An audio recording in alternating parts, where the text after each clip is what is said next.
Anybody else? All right, I open the planning commission regular meeting on Wednesday, May 20th, 2026 in the City Hall Community Room. Roll call. Detmer, present. Freed. Here. Kronberg, Present. Moss, Here. Newman, Here. Paul, Here. Robson. Present. I'd like to request an amendment for the nomination of the zoning ordinance committee alternate position. Amend the agenda for that.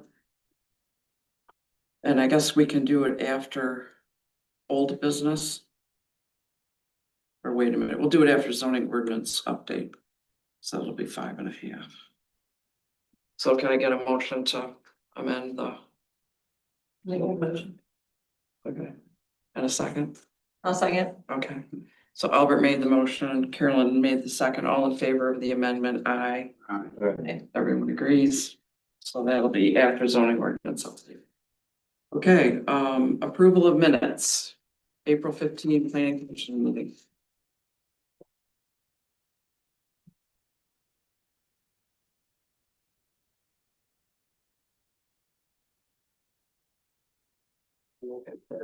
Motion to approve. I make a motion to approve the April 15 minutes. A second. I'll second. Okay. Ted made the motion, Carolyn seconded, all in favor of approving the minutes? Aye. Okay.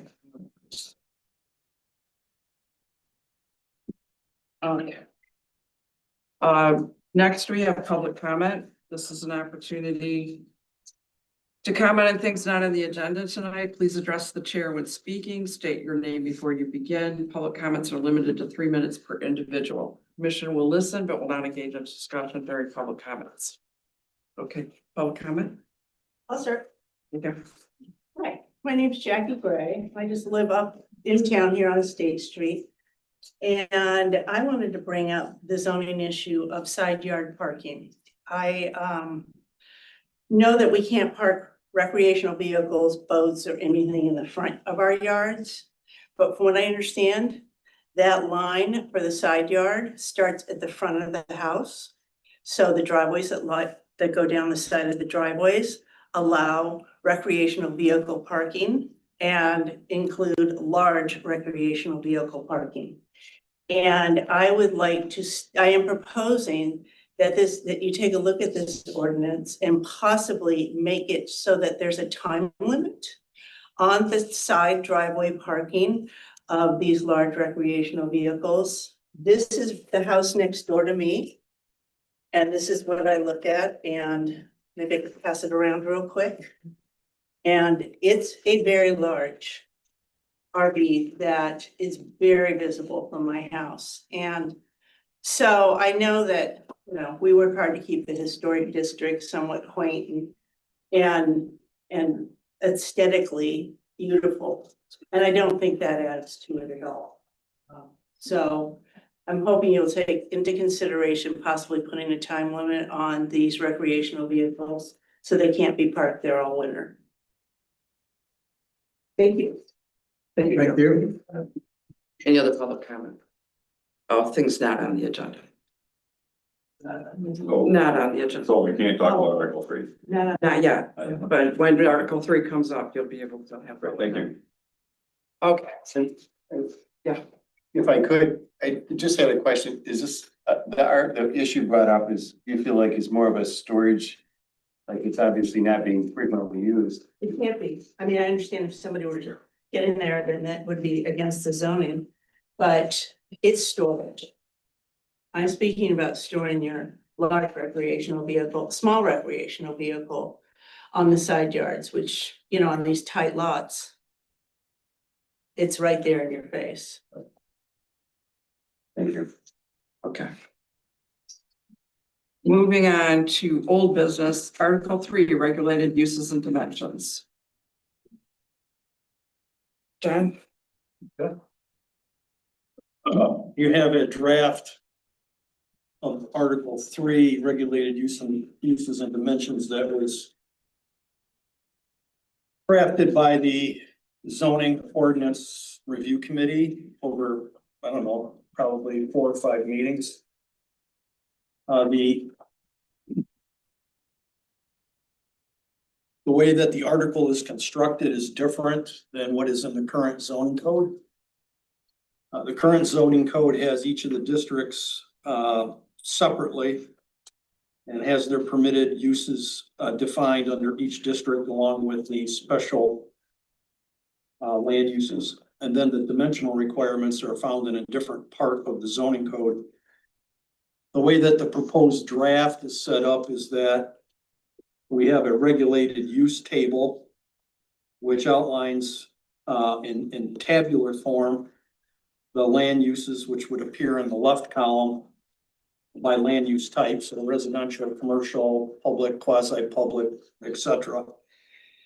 And then there's a series of columns that has the designation for the zoning districts, which start out with RS, the residential. Then you have the business, the OS, the I for industrial, the public, quasi-public, hospital, and college. Under each of those columns, you have a P adjacent to any land use that would be approved, that would be permitted by right in the district. And S indicates a special use permit, which then requires the applicant to go through a public hearing.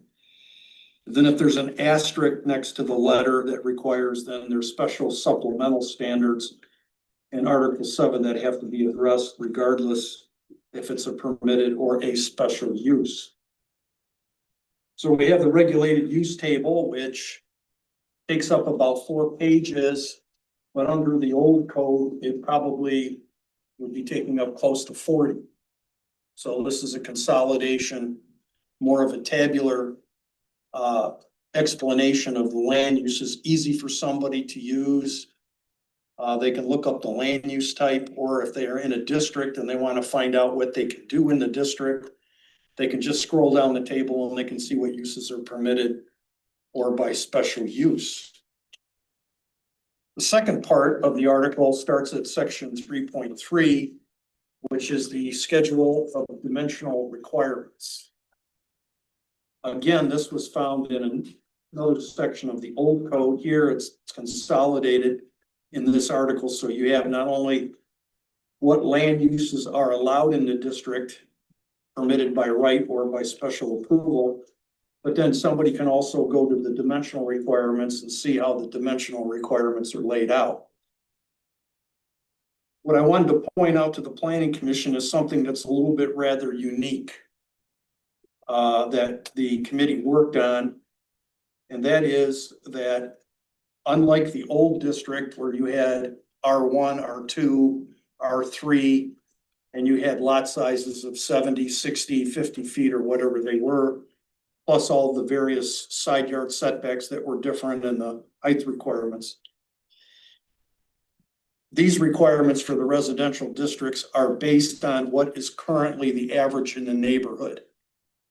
The reason why the committee wanted to do that is because they wanted to make sure that they preserve the historical context of the neighborhood, and they wanted to prevent in some of the neighborhoods that have small lots, somebody from buying 2 houses, tearing them down and building a McMansion, which would be out of scale. So the front yard setbacks are based on the range of existing setbacks on the block, and they shall not be less than 10 feet or greater than 25 to give people a kind of a latitude. So we noticed, the committee noticed that going out and taking a look at existing neighborhoods, not all the houses are at the same front yard setback. Depending on when they were built, there's some variation in latitude. The side setbacks are based on 12% of the lot width or 6 feet or whichever is greater. So as the larger, the wider the lot, the wider the setback. So this is all mathematical. The rear setback is set at 25. It's currently 35 in the ordinance. And then the corner lot side yard setback is basically the same as the front. The maximum height for the residential suburban, residential neighborhood, residential flex zone It's 30 feet. The RM district is 35. Maximum stories in the single family districts are 2.5. In the multiple family, it's 3. And the minimum floor area has been reduced to 560 square feet. We do have specific requirements for accessory buildings. They are either can be detached from the principal building and located in the back of the lot, or they can be attached. And we have specific requirements for what they should be. The maximum height shall not exceed 22 feet or the height of the principal building. So the accessory buildings would be smaller in scale than the principal or parent building on the site. So the residential districts are set up primarily to mirror existing conditions regardless of what neighborhood we're in. So on the side of town, the east side of town, whatever the direction is, east, northeast section of town, where you have Lake Street, Mitchell Street, Michigan State, where the lots tend to be bigger, then if somebody wanted to build on a lot, then they would build the average of the lots in that, on that block. Whereas over on Madison and Jefferson and on the other side of town, the west side of town, on the other side of the Bear River, the lots there are smaller. They average between 45 to 50 and 60 feet. So depending on what the size is in the respective block, the lots would mirror what those averages are, as well as the setbacks and the frontages. So the reason why I'm saying this is unique, I've been doing this for quite a while. This is the first time that a planning commission has come up with a dimensional requirements that are based on existing platted conditions. And it's, once we got it all figured out, it's actually pretty simple to use. So I have to compliment the folks on the zoning committee for spending the time and going through this and discussing it in detail. We did increase the maximum lot size in the residential district. It goes from 30 to 40% to give people an opportunity if they want to build a little bit bigger or they want a new addition onto their house. They don't have to go before the zoning board of appeals. The lot coverage in an RM district is always larger, primarily because it's building and parking lot, and that's at 50. The second section, 3.42, is the business districts. We have 4. We have the business neighborhood districts, which would be like Emmett Street. We have the BD, which is business downtown. We have BC, which is business corridor, and we have OS, which is office service. Business districts don't necessarily have minimum lot width area coverage because their development is based on how much building and parking that they need, but they do have some setbacks. The setbacks in the BN district, the business neighborhood, are 20 feet. Side setback is 10, the rear is 20. Maximum height is 30 or 2 stories. The business downtown district has no setbacks. Everything's built to the lot line. The maximum height as it currently is 45 feet or 3 stories. The business corridor district, which is primarily the Mitchell Street corridor, and then out Charlevoix Avenue and up Spring Street. The setback there is 20 feet. The height is 37 and 3 story. And the OS, which is the office service district, which primarily is a transition between the business and residential, the maximum height is 30 feet or 2 story. Those are the business districts. The industrial district is roughly the same that it currently is today. Front setback is 30, the side's 20, the rear is 40, and the maximum height is 30 feet or 3 stories. We have public and quasi-public, which are all public lands, either owned by the city, the county, state of Michigan, federal government. We have some basic setbacks. The front yard setback shall be the range of the existing setbacks on the block. We have public buildings that are located in the CBD, which are right up to the street. We have public buildings like this building that are located in a different zoning district. So we wanted to make sure that if there is a public building or a utility building, because that's part of the quasi district, that they have to mirror the setbacks within the district that they're located. Side setback is 20, rear setback is 20, the maximum height 35 feet. The hospital and the college districts are relatively new. Planning Commission worked on these probably about 4 years ago. We didn't make any changes to them. They stayed the same. The hospital district and the college district have some of their own additional requirements that are outside of the site development standards that are in the article that were part of the ordinance when it was adopted. And instead of having those in a different section, they are located in the section, like for example, 3.4.5 hospital districts has their setbacks, but then has all their additional requirements, including that they have to file a master site and facilities plan. Then they have special site plan requirements that are over and above what's required by the code in any other district. And like I said, these were developed by the Planning Commission a few years ago, and the committee decided they did not want to make any changes to these based on the fact at the time that they had considerable community engagement and then went through the public hearing process. Same thing is true of the college district. That's its own zoning district, and it has its own additional requirements, primarily because of outdoor storage, performance and amphitheater area, heating and electrical generation plant, and they have master sign requirements that they have to follow. So as I had mentioned, under the new code, Article 3 basically is all of the regulated uses and the dimensional requirements. It's been consolidated. A lot of it has to do with it's in tabular form. One of the things that I wanted to provide the Planning Commission was this is a graphic of the dimensional components of a residential lot, because we use a number of them. So this graphically shows what the minimum lot area is, which is A. B is the minimum lot width, which is the average of the lots on the same side of the block. C in the front is the front yard setback with the varying range between 10 and 20. Side yard setback is 12% of the lot or 6 feet, whichever is greater. The detached accessory building setback to a principal building, if the accessory building is detached, it must be located 10 feet away from the principal building, which is a reflection of the fire code in terms of distances between buildings that are not fire rated.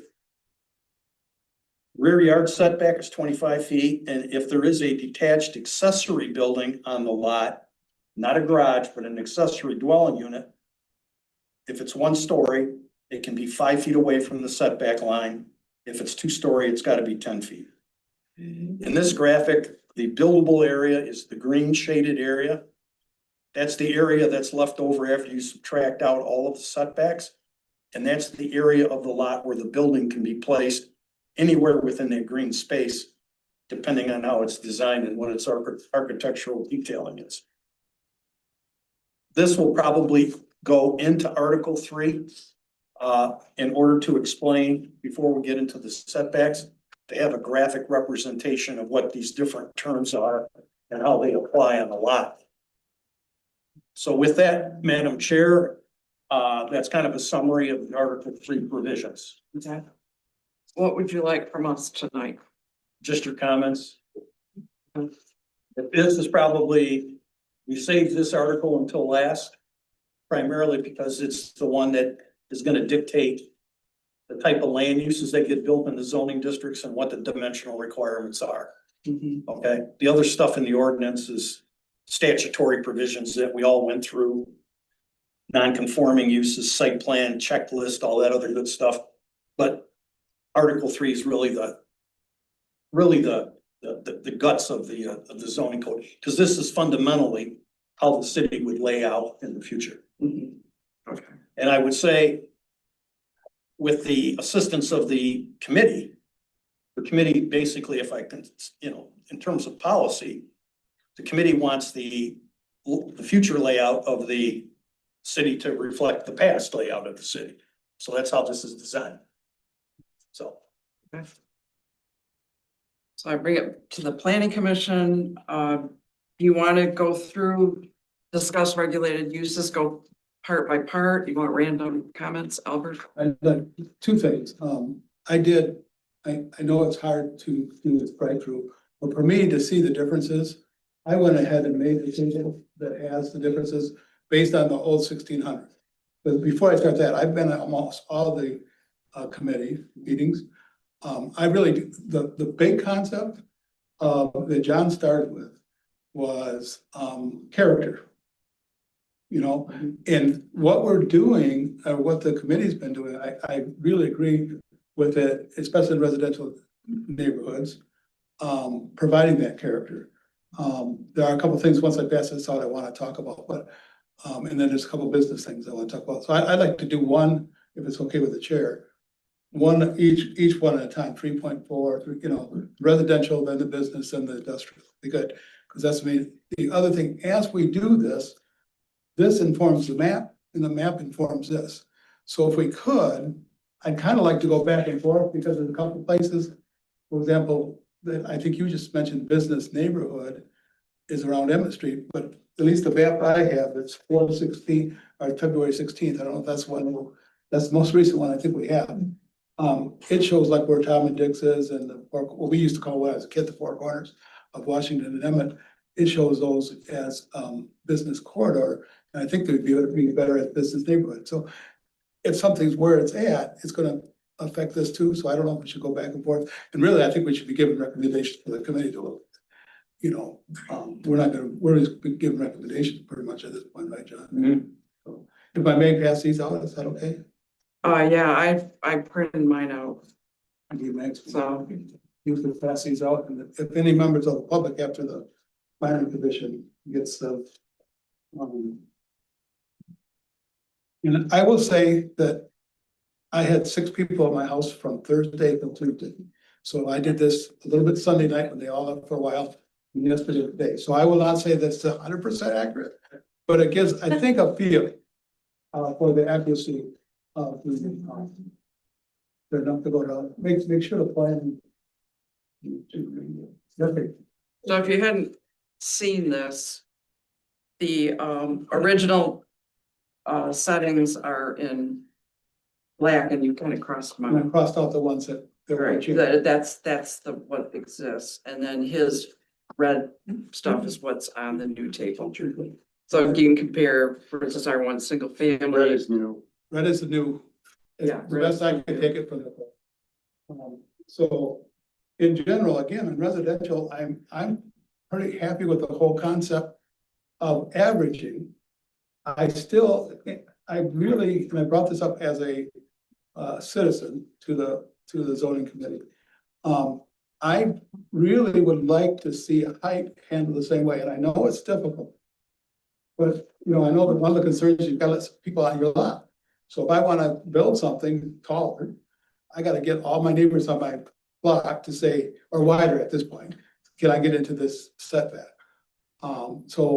But I would really like to have the height be very similar to what we have in the front setback column that says, would be something like, the height of residential structure shall be within the range of the existing residential structures on the block. The height shall not exceed 30 feet. Our neighborhood's all 15-foot, 20-foot houses. Should not exceed 30 feet. The houses that do exceed 30 feet, like I'm thinking of Dr. Wilson's house on Lake Street, or Dr. Connie's house, which is on the corner of Kalamazoo and Mitchell. These are when I was a kid, that's how everybody here knows. You know, those are big houses, they look good, they are historical. I would say something like houses that exceed the 30 feet at time of enactment of this regulation shall be allowed to rebuild at the historical height of the structure. Or maybe that's always in other parts of the zoning code. But I know that I've gotten concerned about from the committee that, you know, how will we measure this? Well, with a measuring tape. I don't want to be facetious, but people have to hire builders, they have to do zoning permits. And this will keep the character of the neighborhood. Somebody could still come into our neighborhood and put a 2.5-story house. But it would be within and we have a couple 2.5-story houses. It will, in every part of the town where we have little, small houses inside of big neighborhoods, that's fine too. I mean, some character change is fine, but I like the idea of what you've been doing, in all areas. I'd like to see that same thing in the rear, setback.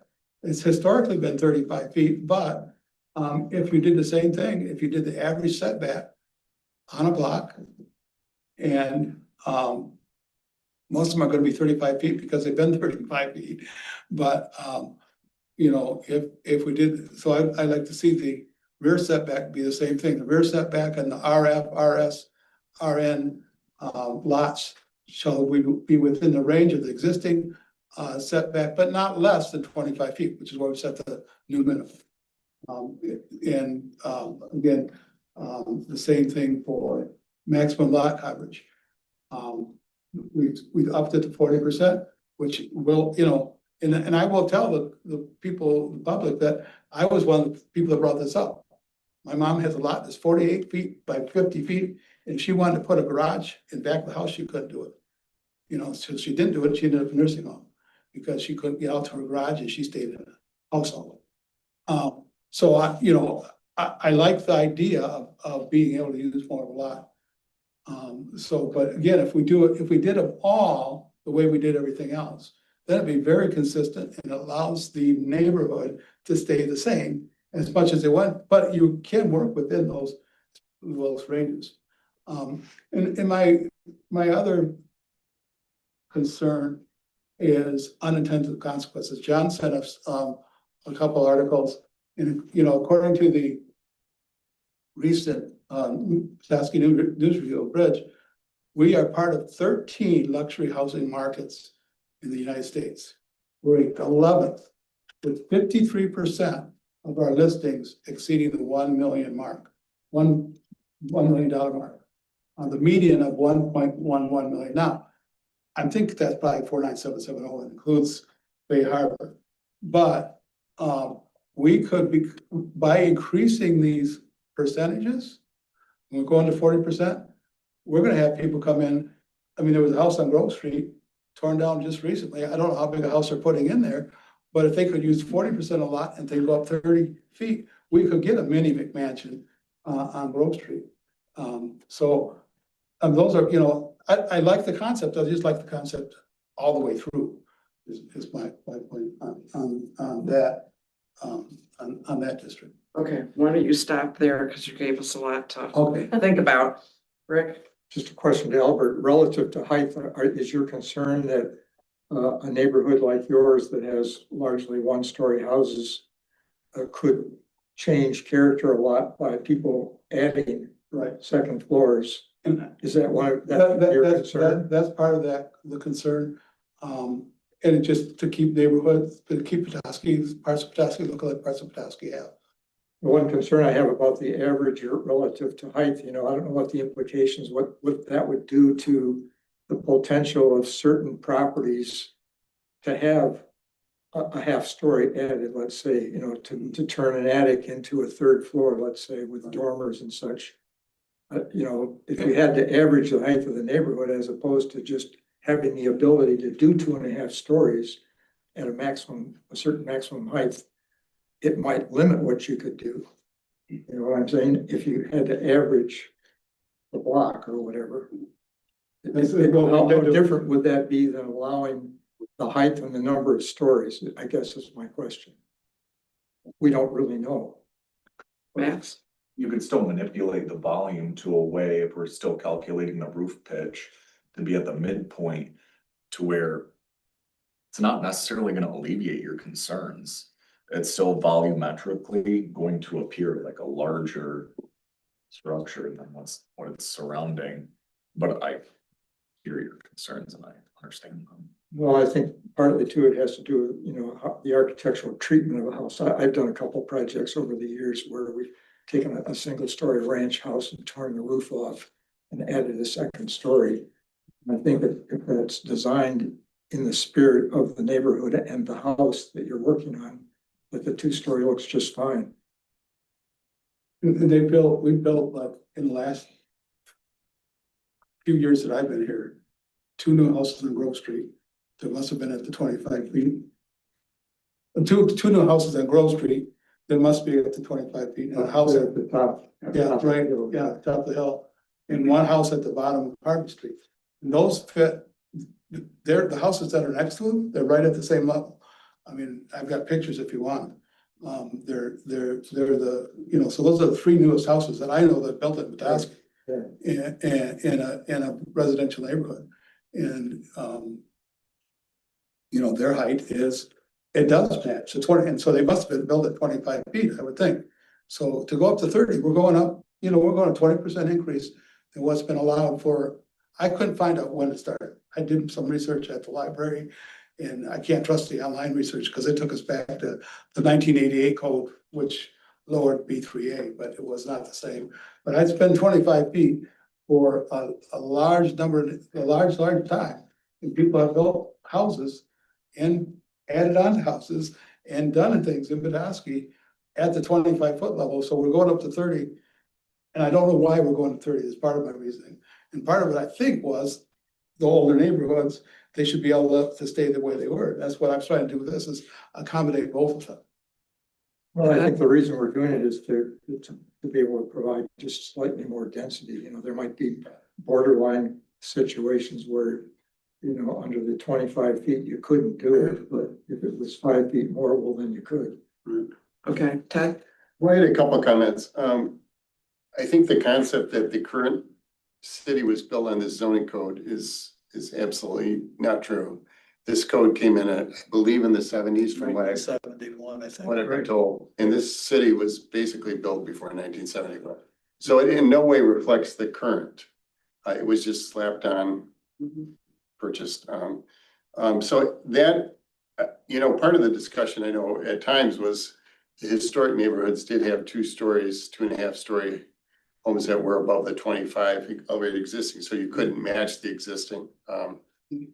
I do, when we talk about these housing things, there's always discussions about allowing for more density in that, and with the discussion and points Albert brought up, I do totally agree.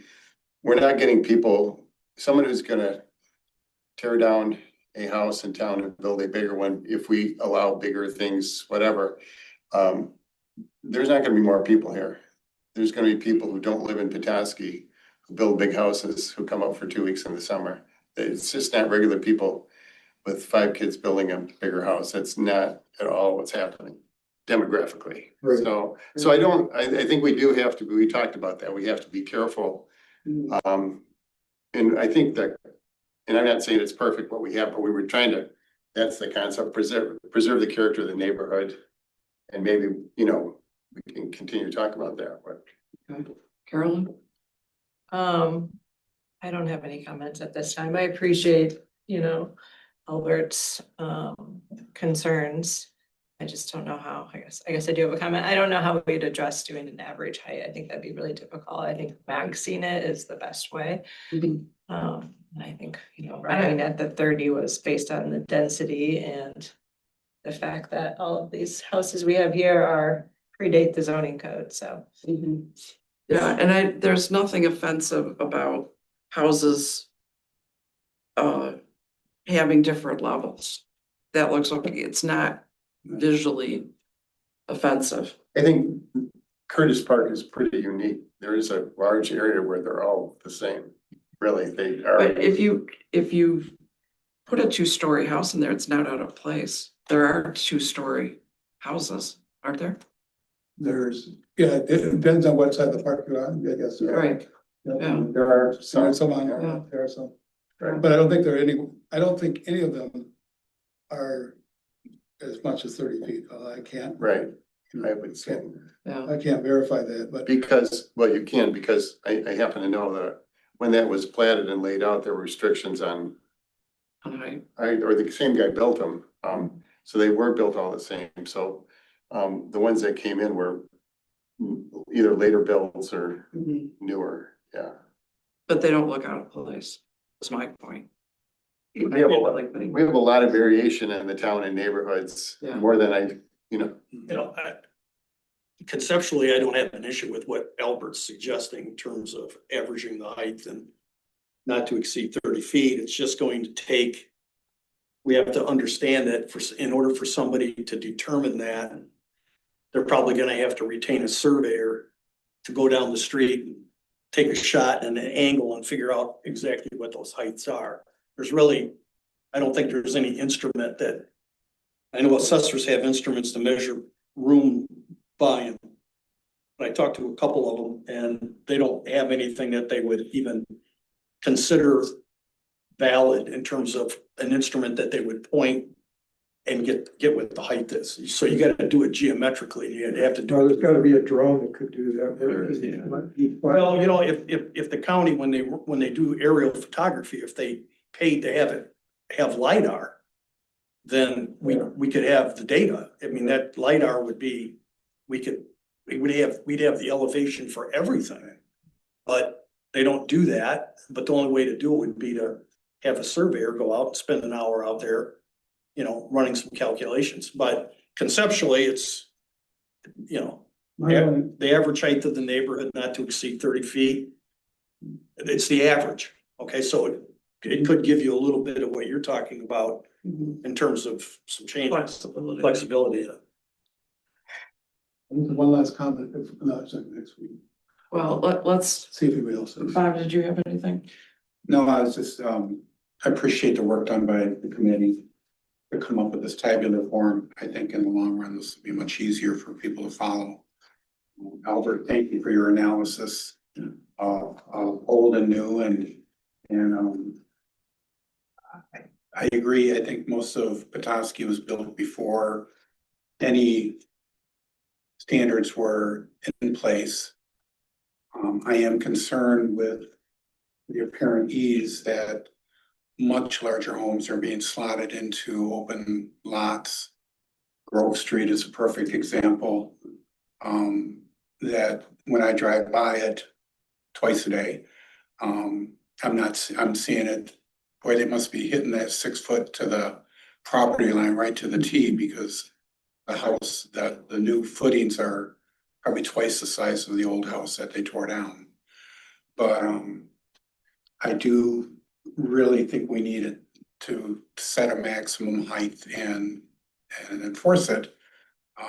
Because it's just, that's the trend. It's tear down old and put up bigger new.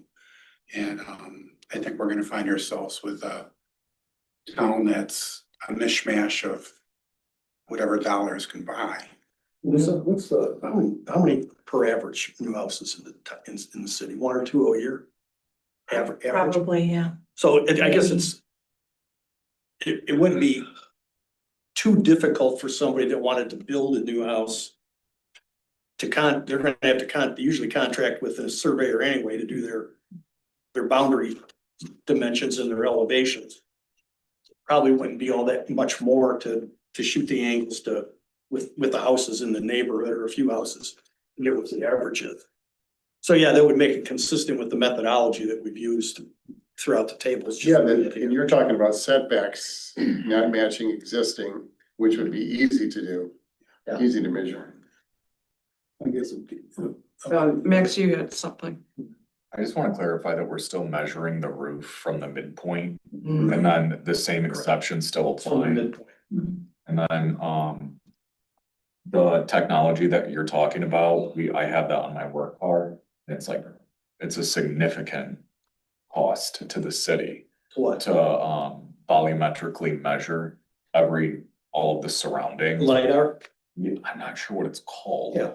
I don't use it, but Yeah. somebody that I work with does. Yeah, it's LiDAR. It basically, So what we're proposing, I think, I'm championing that. So I should do LiDAR? No, because of the cost, the max height. Oh, yeah. The one concern that I did have about the setbacks was the 6 increase from the 5. Was that because of fire, the ratings to the firewall, or what's that, Max? from the side yard setback? Cause it was previously 5 and 10, average between the Yeah, two. yeah. 5 on 1, 10, total of 15. We did them equally, Okay, Figure- so 6 and 6. 6 or 7, whenever they increase. You know, the one thing that I was thinking about with the elevation is that, I think Bing Maps and some version of Google now are getting so sophisticated that they actually, you can generate 3D models because they're actually paying to have the elevations taken. So I'm thinking probably another 5 years down the road, It'll be there. it'll be there and it'll be, you know, it's open source, so somebody can get on and basically run the analysis, so. But I think it mathematically it could work. The height, like I said, we're only doing a couple of houses a year, so it's not like, And a lot of these, I wanna touch on this briefly. A lot of these homes have reached their life cycle. Where the foundations are not like up to code. My house on Michigan sinks 8 inches towards the bay, like. I don't, it's on a rock wall foundation and I know most of my neighbors are on the same, so we're reaching that point where most of these homes kind of need to be knocked down. And I don't want to see my entire neighborhood be demolished and go into a dumpster. But they don't meet current energy code and at some point that's gonna happen. Well, you can come in like, you know, well, now lift up a house and put a new foundation or That's what do. I'm doing. Right. But at the same point, I've gutted it to the studs. It's no longer historic. It never, you know, it has been gutted in the 80s and 60s, and it's been added on to so many times to where it's no longer, it never fit the historic character of the neighborhood. Just like the house next to me, one next to that, has flat roof additions all over it. I mean, most of these homes weren't built in 1910. They were built in the 60s and then added onto so many times that they've been bastardized to the original character. Yeah, but to your point, all of the houses, most houses have been modified over and over and over again. So that creates the current character. To some degree of care, and what level was that? And I mean, I think it's Well, anytime very you own a specific to the house, you're neighborhood. gonna be having to address old house issues. Okay, Ted. I guess of the things proposed, one of the things that I have had the most trouble with is the side yard setbacks. Cause I do like the idea of averaging. I feel like from what I've seen in my neighborhood and some surrounds, when people are tearing down and rebuilding, these people have a real lot of money because it's really, really, really, really expensive. And they often don't live here. And the concept that, you know, if someone's built, if we change the code and allow, you know, it starts to impede on the neighbor's space of what they're used to in the neighborhood, the feel of the neighborhood. And I don't think the city, other than the taxable value going up, gets much out of it for neighborhood character. There's people who don't live here most of the year. And they just got this massive house and you're squeezed, feel like changes the character. So that's the thing I wonder about averaging side yards in a neighborhood. I think Well, that if there's bigger side yards, well, then I that's mean, gonna, if we truly were increasing density, if there was workforce people building the house with 5 kids, that's just not what's happening. It's not, But it could be that 20 years from now, we don't To know. your, that's not the demo, you know, so I did go to a demographic workshop with the state demographer, whatever, and it was pretty eye-opening. I mean, these people have short and long-term projections, and I'm not saying they're always right, but the data is pretty compelling what's happening. It's been, but the side yards aren't based on average, they're based on lot width. Yeah. right, So, and the 6 is actually more than what the current code is, because the current code goes Right. down to 5, so Right. it just provides a little bit more space. so that's the problem with the current code, though. We know the current code, this city was not built with the current code. well, that's the problem where the Yeah. 10 feet always came in the old neighborhoods, Yeah. because a lot of the houses just didn't have a 10 foot. I told people, Side yard I setback. have a tall 2-story house And I just looked at, I'm 6 feet and I do my own painting at times on my house. I go way up on top. Right. And you cannot put a ladder to the top to get to my house. It's more than 6 feet away. It's at least 8 feet away, the base of it. And you need 10 feet to get on the ladder to go around it. So if my neighbor had if a property was within 6 feet and there was a fence, I guess you can get lifts and do other kinds of things for sure that are more expensive, but it is, now I know there's old neighborhoods and historic, we talked about Grand Rapids, there'll be incredibly tight, like some of those, yeah. But the six in the proposed ordinance is a foot wider than we have today. And it's all based on, so if you have a wider lot, you're gonna have greater setbacks. So like, Right. some of the historic lots on Lake Street and Mitchell Street that are very, very wide, if a house was to be rebuilt, then their setbacks are gonna be a lot wider because of the lot width dimensions. But I mean, where's planning commission drifting on the height? Are you okay with Albert's suggestion of average height, same side of the block, not to exceed? Can I make one more comment on that? Okay. Given Max's point, we do have a lot of end-of-life housing. What's that? We do have a lot of end-of-life housing thing. Just gotta put on my teacher's voice and I'll be fine. We have a lot of end-of-life housing in Petoskey. And there is, and so I want the planning commission and the zoning committee, I think, I don't wanna do a lot of committee work here. I think it should go back to us one way or another.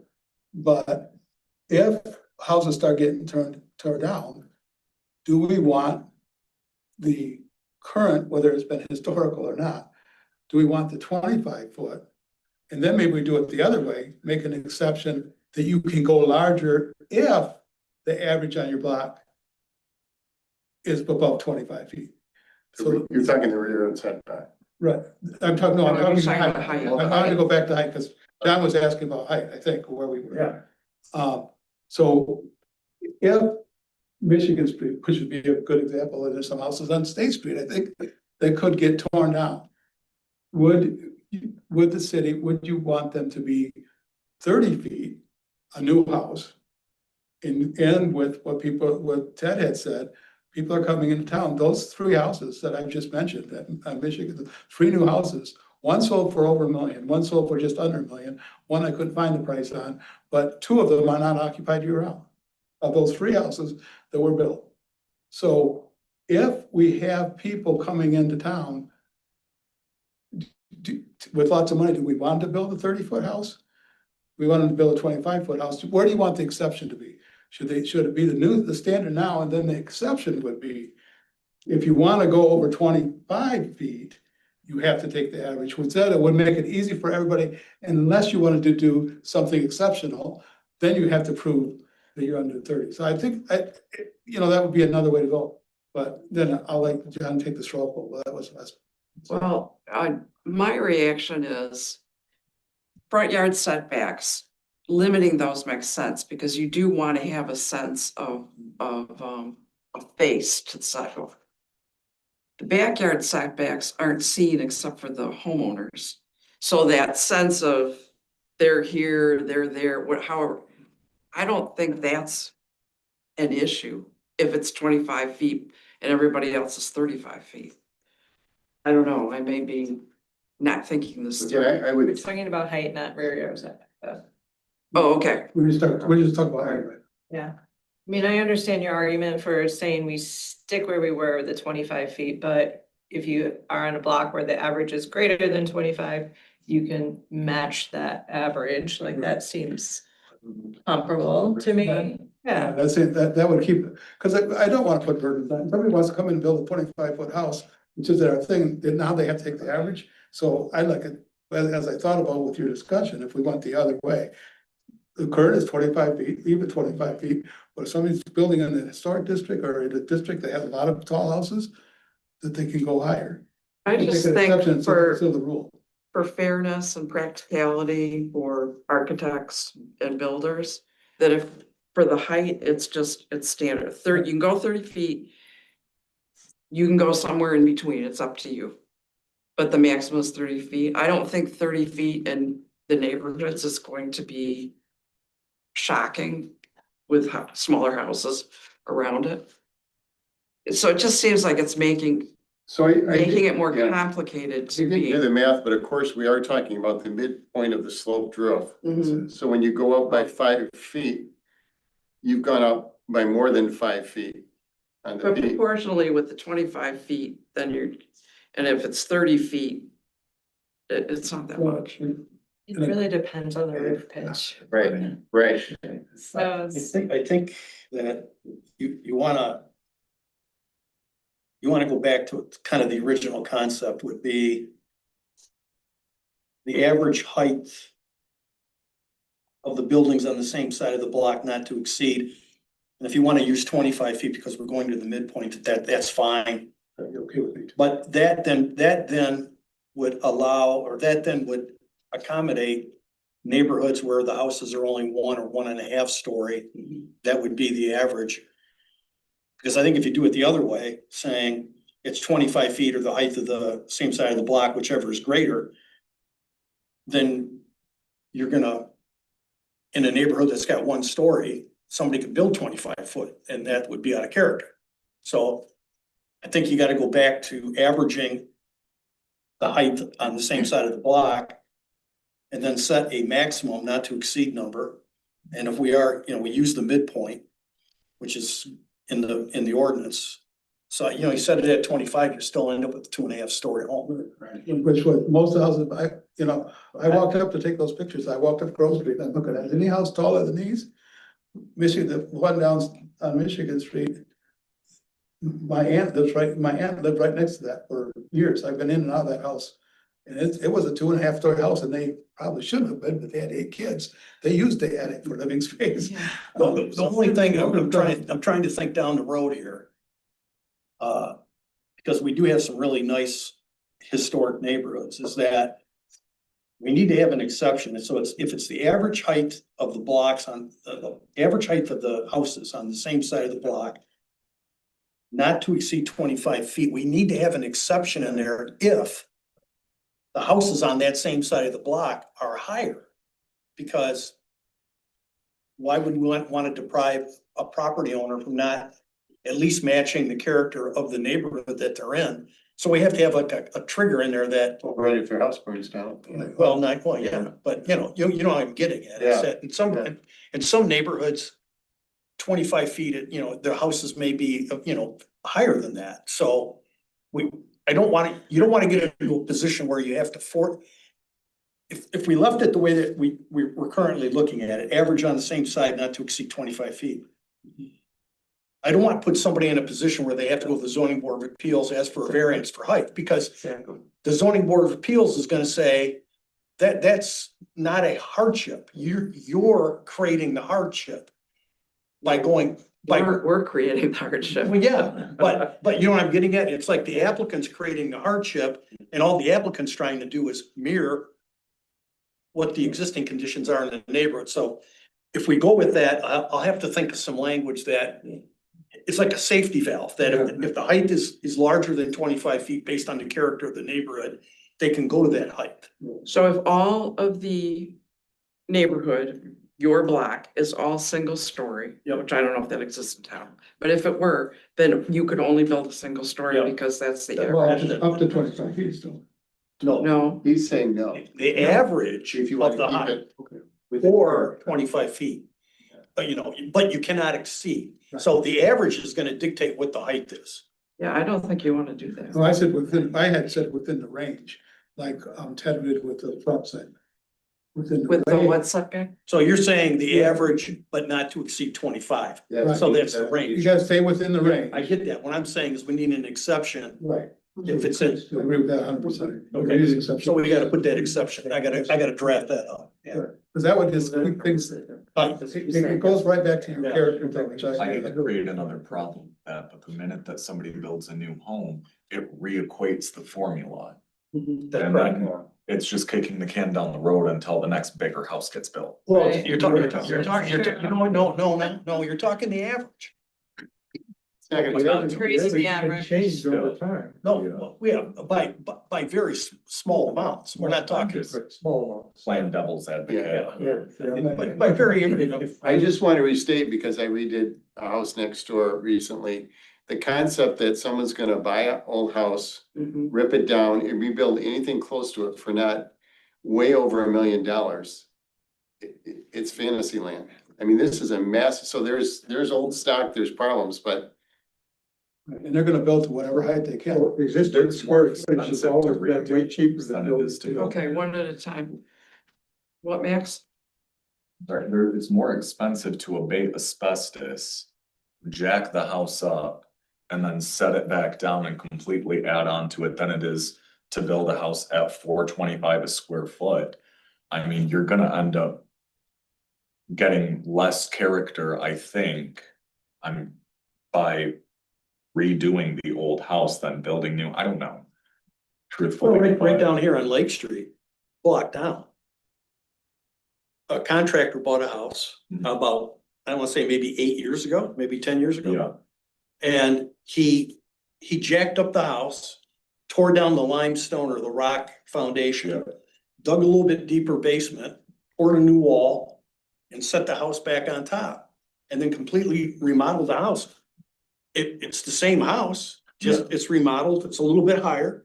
I think they're a couple feet higher than what they originally were, because they wanted a actual usable basement. So the foundation was up a little bit, but it seemed to work. my point comes to the essence of saving the sticks of a structure when you could rebuild the exact same thing for cheaper and better quality, because a lot of people think that they're old, they were built from old lumber. Well, they were balloon framed and they have no headers. But the trim is beautiful on the inside. That's not $400 a square foot trim. I'm not sure that's true, that, I mean, Well, I'm in the you field can every rebuild day, cheaper. I mean, Well, It just the depends on extent the of- level of details. Yeah, and the extent of gutting and remodeling is a determinant as well. Okay, so let's circle back though. I wanna get. Right, you just say one thing, when on the committee, I believe we talked about actual construction, like if your house is 1 foot off the ground, that's 1 foot. The first story ceiling is 9 feet, so that's 10 feet. You most likely need 1.5 feet or 2 feet for a floor structure. Mhm. So we're up to 11. If you want a second story, that's 9 feet. We're up to 20, and then if we need a minimum of a 1 foot energy heel on a truss, and then your slope Yeah, starts. 25 is really hard to build yeah, to now. 25 is So too that's low. where we got to the 30 in our Yeah. meetings. I still stand by, I think, Yeah, let's so do do it I. at 30, that's construction standards. It's not a mystery for any, you don't have to do math or pay a consultant.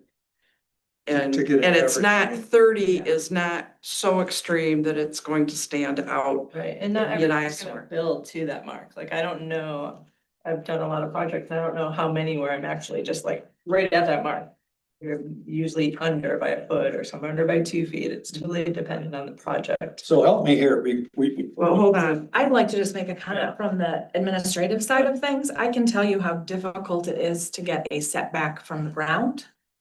The height is gonna be a whole nother obstacle for property owners. Mhm. These aren't necessarily new builds. We have people coming in that wanna put a new dormer on their house, or they put on an addition, on a section that's going to make it a little bit taller, and then to have to go and, as it is, they have to get their neighbors setbacks to get a front yard setback. To have to then add a house, from having to deal with the general public and what the day-to-day amendments are or changes are, I think that's gonna be a huge ask and a very costly one. That's just my opinion from the administrative side. That I think it's gonna create a huge difficulty for property owners, unless it's a new build where they already have those, services contractors coming in and doing those types of things to design it. so having heard all that, has anyone changed their mind about doing averages versus just allowing 30 feet maximum? I'd like to see a combination of the two. 30 foot or average on the same side of road. But then it's just a choice, and it might as well just be 30 feet max. Yeah. You don't say whichever is greater, you say whichever is less. Right.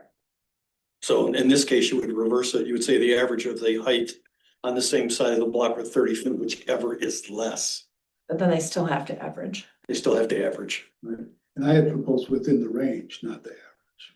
Just like it is for. I just think we need to stay away from the average, like Lisa's saying. I think it'd be really hard to determine. I might clear up that how we're gonna determine these sites Right.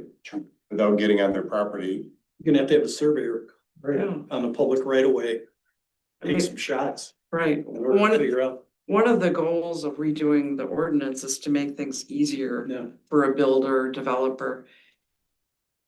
Saying Property 30 owners. feet, that's doable. And you don't have to jump through hoops to figure it out. My concern with the 30-foot, setting it at 30-foot is because it is midpoint. The roof could actually be 40, could be I don't think it would be 40 feet. or 35-foot. So all of a sudden you've gone from 30-foot, which for most people's perspective, it's the height of 30-foot. It's not to the midpoint. So if we're gonna say 30-foot to midpoint, then you could literally add 5+ Well, more. then you change the word, we don't measure to the midpoint, the 30 feet would be the top of the roof. That would be a real hardship. Yeah, I know, I'm just saying that. to get That'd probably be more restrictive than, Yeah. but that's the point Bob's making, that Right. these 30-foot houses are, It's the appearance. they're much, the peak of the house is much higher. This zone is down here is RM. The White House has been built down there is, if we allow 33 feet. And so, and I tell you, that White House stands out. It's taller than all the other houses on Lake Street, between here and Watcher. So, I mean, I still, and I've said all my piece, I think 25. You know where I stand, I think, I would at 25, like some kind of. Well,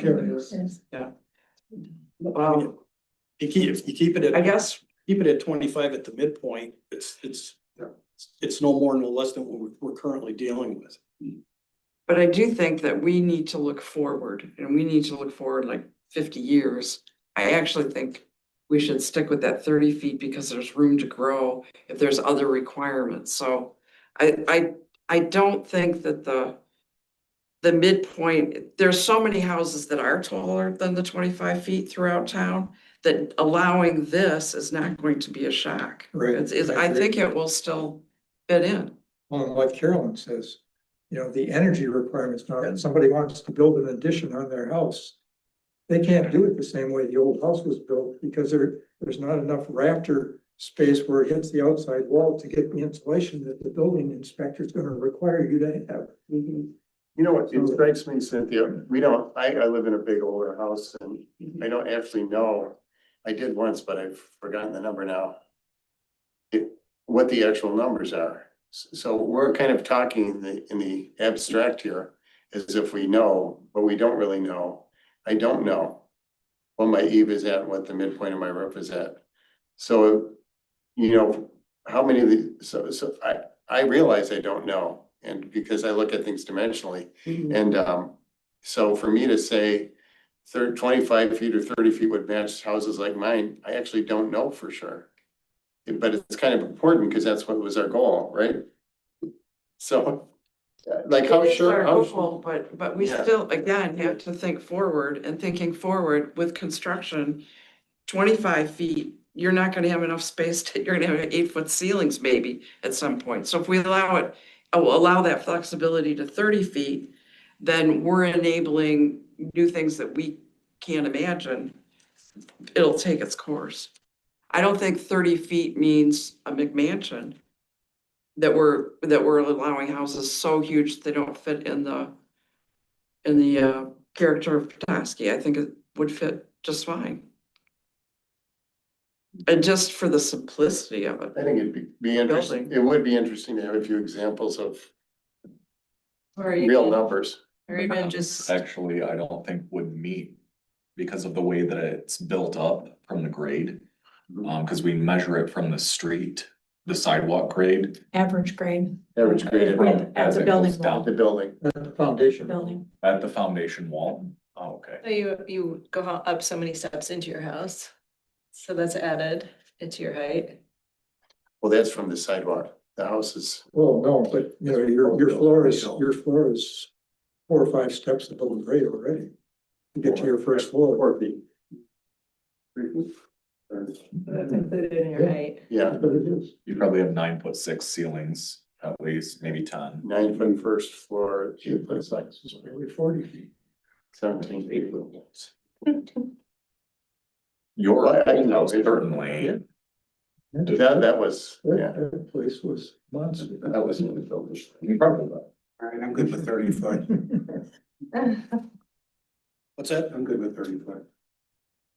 Thinking of the future and thinking of real currents And code requirements, and building code requirements, not zoning. increasingly So difficult. that's again, I've heard this, but I'm not seeing, sometimes you had presented some dimensional things of. You did a height thing once with some examples for us. So, you know, like I do a lot of additions in Bayview. Yeah. And, you know, those things were framed with like 2x4s for rafters sometimes. Right. And, you know, you wanna, with an addition, you wanna carry the eave line back. And you wanna carry the ridge line back. Right. And make the addition kind of look like it blends well with the old cottage. Well, you know, you really can't do it without changing something, because now the building inspector, even though they've never been insulated for all these years, they're required to put insulation in now. Yeah. Maybe not exactly, you know, he'll give us a little leeway and maybe not require the absolute amount, as long as you can insulate it some. Well, what's your general impression, Rick, of just? And so then I have to design something Yeah. to get the eave lines to match up. Well, then I've got deeper rafters, and so the ridges at the top are maybe a foot or 18 inches taller than the rest of the house, just to get the eave lines to match up, because you gotta have Right. thicker, you know, deeper rafter. Insulation. There's For more nothing that I insulation. hate more than that little nubbin that returns down. Oh, yeah. So Rick, what's your impression of building a new, but historic looking 2.5-story home like some of these? Would it be? Do you think it would be in excess of 25 like a house like mine, or?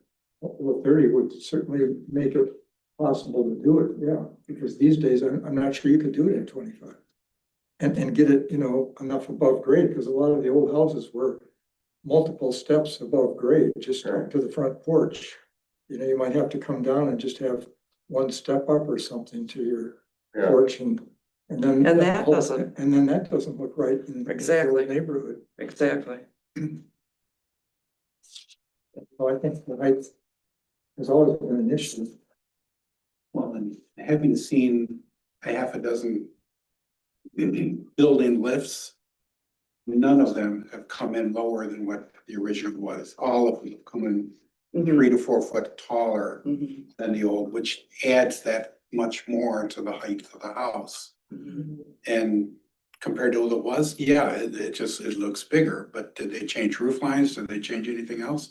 No, they simply raised it, resettled it on a higher foundation, but they kept everything the same. So, yeah, I can see where that extra 5 foot would allow that. So I'm good with 30 feet. Okay, so do we have consensus? Stick with, keep it simple for the zoning administrator, for the builders, developers, and looking to the future. And we still have to take some public input at some point on this whole thing Yeah. anyway, so we're not. Right, but I just want to make sure that we're, I don't want to repeat the debate in the zoning committee if we have consensus for now. Okay. Well, I guess we'll stay on dimensional requirements. So as I was saying about the setbacks, on the front, on this street facing area, there's actual visual impact by having them, you know, close to each other. It's real unsettling. There's on Mitchell Street, there, it's like this. There's one house that's set way back. I bet you all know what I'm talking about. It's disorienting to have that happen. It looks very wrong. So doing the averages makes perfect sense for the street facing. But in terms of the setbacks, again, for builders, just to make things standardized, I think 6 feet is reasonable. That means that between two buildings, you've got 12 feet. That's a pretty good distance. It's, fire code safety. You don't have to do all the extra stuff. In terms of setbacks in the backyard, again, there's no alignment there like there is street facing. So it doesn't have the visual impact that street facing does. So I think allowing it to be 25 feet, changing it 10 feet isn't going to change much. And it's a whole lot less hassle for everybody. If you have to do it for the sides and the back, plus the street facing, it's just a lot to do. And I don't think it really gives much advantage. But street facing, absolutely. Visually, it's important. How does everybody else feel about it? Yeah. It's done by range, not average, really. I'm good with that. Okay. All right, in dimensions, do we have anything else we need to talk about in dimensions? How detailed the feedback that you want from us tonight, or are we gonna meet again in committee level to go through? We're meeting tomorrow, Yeah, I know, but we'll be doing a review of this again tomorrow. but we'll probably We're on be abbreviation finishing, we're still or on definitions. definitions. We'll probably finish definitions tomorrow. But yes, we can revisit this. And have, Because I've got a number of comments, well, but I don't want. exactly, I don't want to do knock it again. down here. All right, I want to go back to uses. I do want to have some time to share about the business systems, but. Okay, well, let's go back to uses so we can cross that off. our Sure, list. no problem. So, anybody want to open a discussion for uses? Do you see anything that shouldn't be included? Yeah, I had a question on, I guess it's page 2, which is residential. Regulated uses, single family dwelling. So why do we not, and not that it would be common, but why do we not allow? Any single family dwellings in like business neighborhood or office service? I guess I get, We do have it in office service. oh, business corridor and business And neighborhood. we didn't put it in there because those are Primarily. primarily business area. I do know that in the current B3A, there's a lot, in the current B3A, there's one lot on Hillcrest. It is in B3A that's being used as residential. And there's several houses, maybe the first 5, 6 houses on Lawrence are a mixture of, it's in B3, it's a business neighborhood, but people are living there and maybe have a business inside their home. But I think you want to be careful about, especially Lawrence is one of those neighborhoods that does have some nice rental houses, small rental houses that's in Lawrence that may be in. So we used to allow, and this was one of our problems, but we used to say, in this zone, you can do anything that was in the previous zone, except, and we don't want to do that. We may want to look at. I mean, it's planning commission's call. I don't know if you want to add single family into the business neighborhood district, I don't know. Yeah. Maybe. So do we want to consider that, or do people agree add single family to business neighborhood? Or do we need more discussion at the zoning ordinance committee level? Rick, I'm sorry. Carolyn, go ahead. Yeah, go ahead. I feel like it's such a small area that we said we're either gonna dedicate it to business or what else are we gonna dedicate it as? Yeah, I think We don't want- in business. Yeah, we don't want to. So what if Encourage there's, more residential. what if there's some in there though? What has their husband done? They can stay as long as they want. So they grandfathered in, but right on changeover, Yep, Right. exactly. and it reverts to standard. Okay, Okay. anything else? You can write me down the difference between a special permit with we have S's and we have S's with asterisks. If it's got an asterisk, there's some supplemental requirements that they have to meet in chapter 7. Okay, that's good. I knew there was reason we had it. In the final printing of this regulated uses table, I think it would be helpful if across the dark bar there at the top where we have the initials for each of the zoning districts, that maybe running vertically away from that dark bar, that those RS and RN would be labeled in a residential neighborhood, residential flex. I mean, spell them out. Spill them out going vertically Yeah. above, just so that people, Or Because- angle. you know, I agree. people that aren't familiar with the ordinance or what he's initially, I think that would be helpful for them to be able to go find that in other parts of the ordinance. Or include a key for definitions. Right. No, I think that's a good idea. Okay, I noted that, we can discuss that at the committee level. Yeah, okay. All right, anything else about uses? It would just be accessory dwelling, us. They're in residential. What's that, Max? Why the S that's indicated in the resident, next to the accessory dwelling unit line item, it's number 2 down. Why? No. ADUs, Why do we need them to come to us for approval when we give them a performance-based spec? I mean, I don't. That's currently in the current code, is that they're a special land use. that was the city council. I Okay. can't remember if we suggested it, but it may be city I council. feel like because we already say if you need A, B, and C, you can do this, why are we then turning it? Well, up? you know, I kind of agree with where you're going, but I will tell you, I probably review 4, maybe on average, a year in Harbor Spring. Because they call them guest houses, but they have well over 100 of them.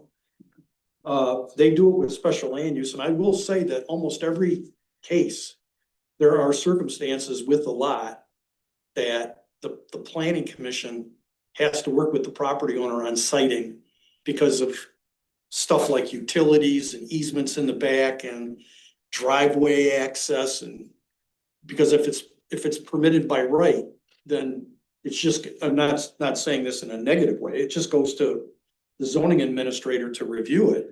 But with some of the ones I've seen, there, like I said, there's always circumstances that the planning commission needs to work with the property owner on, like where the utility hookups are, the driveway access, sidewalks. You know, then they find easements going over like utility easements, so there's all this other stuff. And that's why over there, they do special land use, and I can see why. Because it gives the planning commission a more of an opportunity to kind of work with the property owner on conditions. Because if it's permitted by right, you don't have that latitude. We don't wanna see the same thing in Petoskey, the community uproar, if we permit it by right. No, it's not that. I think it's, what I've seen, especially detached, not attached, detached ADUs, like in the back of the lot, usually require a little bit more kind of sensitivity to design and placement. And that may require the planning commission's more, their level of experience. The other part with the special land use, the neighborhood's notified within 300 feet. So the neighbors know that there's gonna be an ADU in the backyard. And you know, there may be discussion on placement or screening, you know, adding some additional landscaping to screen it. Right, the special use it doesn't vote, although if they meet the standards, but there's latitude on the. There's latitude on it. Yeah, so that's why I have done a special land use. It's not to deter it by any means. It's just out of practice, what I've seen practically is that almost all of them require a little bit of a design eye in order to make them work. But then also part of it, I think in the code or the ordinance, not the code, but the ordinance, they were only allowing 10 a year. So, Right. but I mean, we haven't ever hit that, Never. but you would have to have some kind of permitting process to make sure you stay within that. Okay, any more discussion on uses? Okay, so, we dealt with the residential districts on the dimensional requirements, so let's move on to business districts. I think the issue on the business districts probably my estimation is gonna be the height. In the neighborhood, we had 30 feet. It kind of, because it complements around the business neighborhood, we don't have that many of them, we have like one or two small.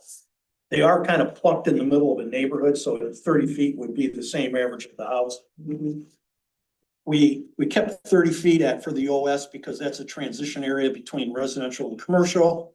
So that's at 30 feet. I think where we increased it was under the business corridor. We went from, I think one of the, I don't know, B2. Was that 33? Yeah, 33. yeah, we went up to 37, and then the downtown's always been 45. So I think the area that we made the change was in the business corridor.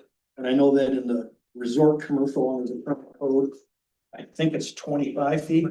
Now, the one thing I will tell the planning commission is I don't personally have a problem with 37 feet, but it may be modified because remember, we're doing the view shed analysis. Right. Overlay, and the overlay may push it down.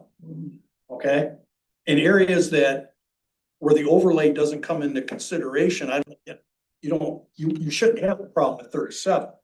But if it's in the view shed area, then it's gonna drop, probably pretty significantly. Because we've got the model run. When I reviewed it, You've got the model one. we ran a spatial model for the view shed analysis. Okay. At the next planning commission meeting, I'm gonna zoom in my GIS planner that's done the modeling, and I want him to go through it with you because it's pretty specific in terms of location. We looked at the primary viewpoint at the intersection of Anderson and 131. That's right at Crestview condos. Or At the city limit line. right there, when you get right there, that's when you see the view shed of the bay. And we took the corresponding point, which would be St. Francis Church steeple. And those were the 2 points that we looked at. And then you have to factor in the elevations of all the structures, which he found some DEM model that had some elevation points.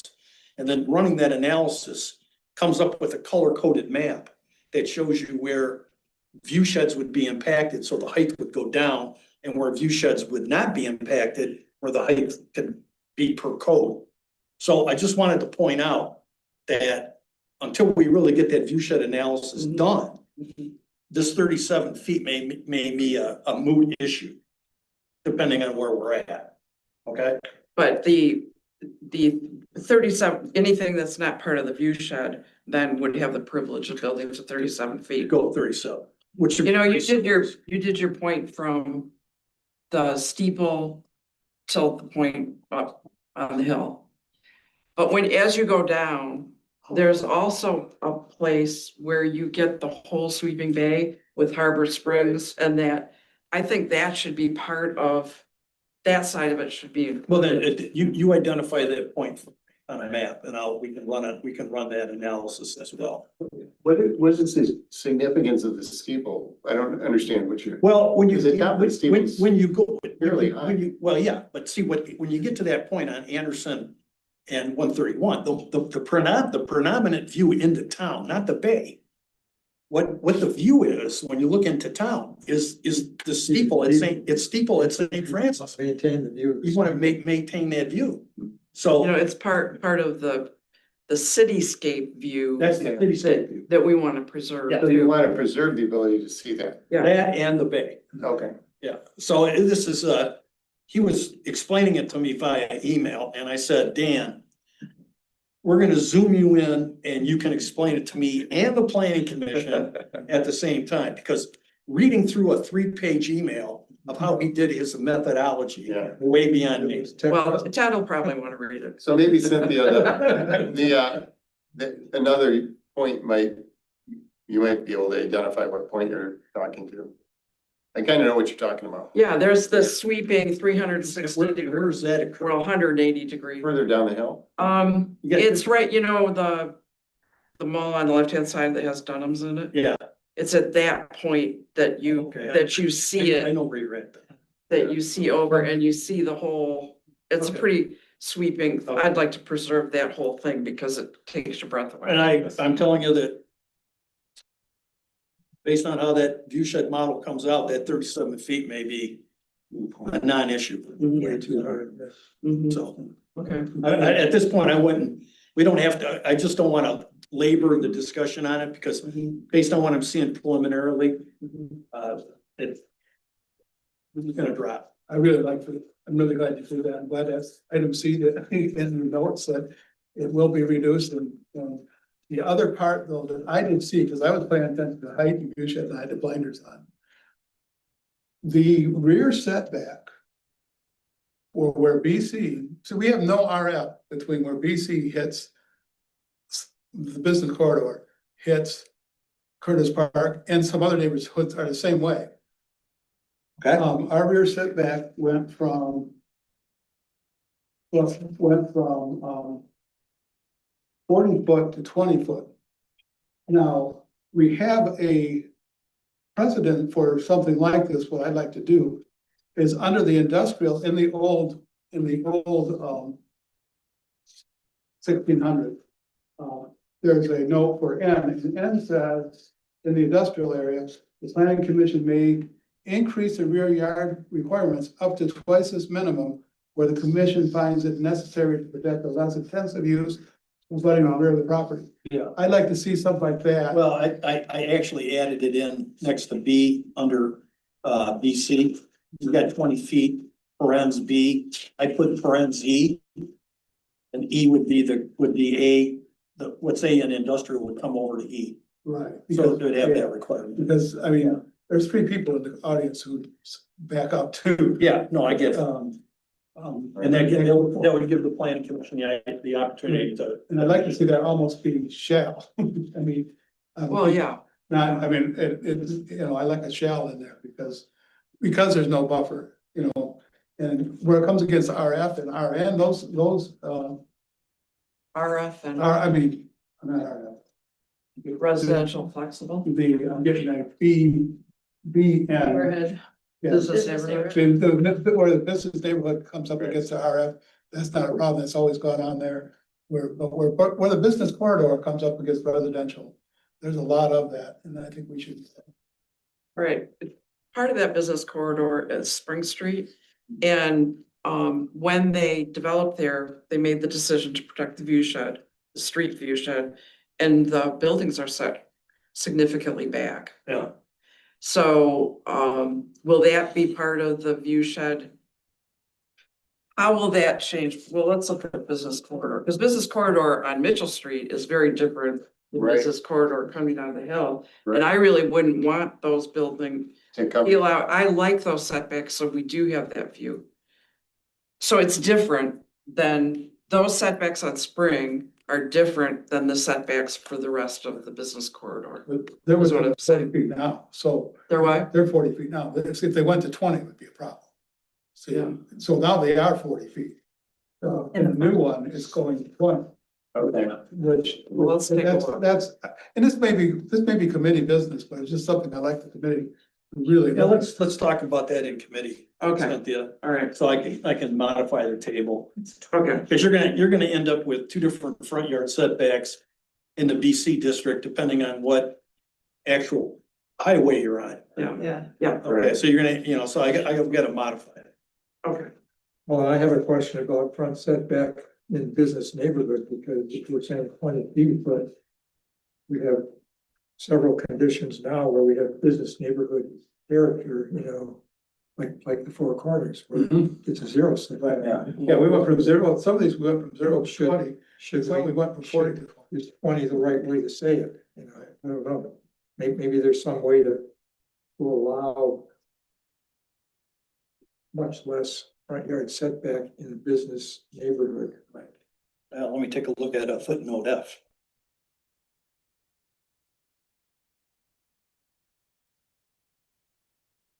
I think our other discussion though in the committee was, do we keep business neighborhood? You can keep it, we only have 2 small areas. Yeah, Yeah. But on the 4 corners though, right now are in business corridor. map from 416. Well, that was, It says that was, residential flex on mine, but it's not paged. It's just red. right, that was, That is a good report. well, that's a whole nother, so. That's what I said, the map reports. Yeah, that, we have to get into the map. Right. Yeah, so we had discussed that, the chicken and the egg, which one to do first, so we decided to do Do this. the first. dimensions and the uses. Yeah. But then that will be going back to the whole big map and saying, Just that area. now do we change some of these? Yeah. And, Right, There's something to change. yeah, okay. Well, do we want to talk about the map tonight or not? Well, let's have closure on this. Okay. We're If we good. can get through this part, we've done well. Yeah. Okay, industrial, It's really much the same. right,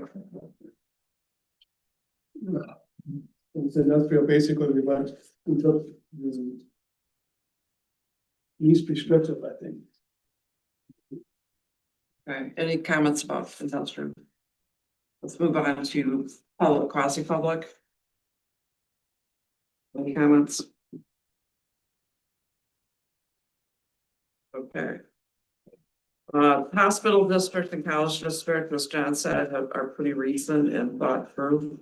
So unless there's something glaring, I'm pretty comfortable with keeping that as is. In that case, do you have anything that we missed? We're gonna table the map until next. Yeah, let's table the map. would you want to? Yes. Yep. So I now open it up for public comment on the Article 3 regulated uses and dimensions. And then, please, this is an opportunity to comment on the, Article 3. Please address the chair when speaking, state your name before you begin. Public comments are limited to 3 minutes per individual. And we'll listen, but at this point, we're not going to engage in discussion during public comments. So who would like to go first? I'm gonna go. Stretch my legs. I'm Rochelle Martinez. I live at 1105 Previe Avenue here in Petoskey. And most of the points I had concerns about you've addressed, so thank you. I also had a busy weekend, as many of you probably did, but we had a momentous occasion of my firstborn grandson graduating from high school. So I'm very excited. My thoughts are everywhere, but I wanted to be here tonight. I'm one of the many in the community that really respects the 7 generations that came before me to set forth here for comfortable living for me. And I also reflect, especially as the grandson and other grandchildren, about the 7 generations to come.